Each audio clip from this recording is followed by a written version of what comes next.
ব্লাউজের ব্যাকপার্টে ব্যাকপটি বসানো কিন্তু খুবই সহজ। তো চলো দেখে নিই সেই সহজ উপায়টি।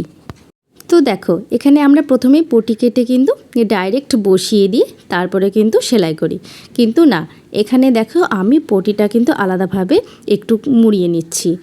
এই মুড়িয়ে নিলে কিন্তু ঝামেলা অনেকটাই কম হবে আর কোমরের দিকে বসবেও খুব ভালো। তো আমি এখানে মুড়িয়ে নিয়ে আমার যতটা লাগবে ততটা আমি কেটে নিলাম। কেটে নেওয়ার পরে দেখো এখানে উল্টো করে বসিয়ে, মানে যেটা সেলাই করলাম সেটা স্বাভাবিক উল্টো হয়ে গেল, উল্টো করে নিয়ে বসিয়ে দিলাম।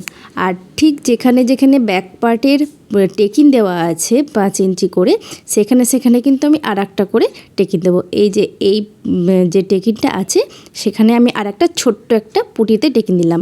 এই টেকিনটা কিন্তু শুধুমাত্র এই পুটিটাতেই হবে। তারপর দেখো এখানে আর একটা টেকিন আছে, সেই টেকিনেও কিন্তু আমি আর একটা ছোট্ট করে একটু করে টেকিন দিয়ে নিলাম।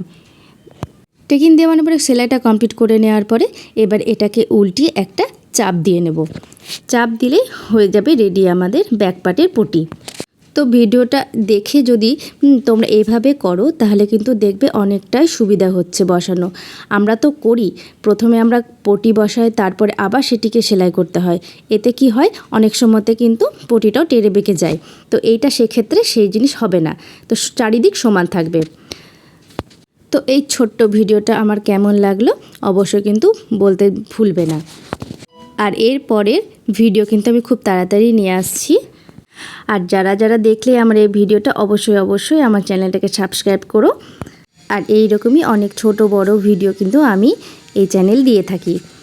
তো ভিডিওটা ভালো লাগলে অবশ্যই লাইক করে দিও, কমেন্ট করো, আর চ্যানেলটাকে অবশ্যই কিন্তু সাবস্ক্রাইব করো।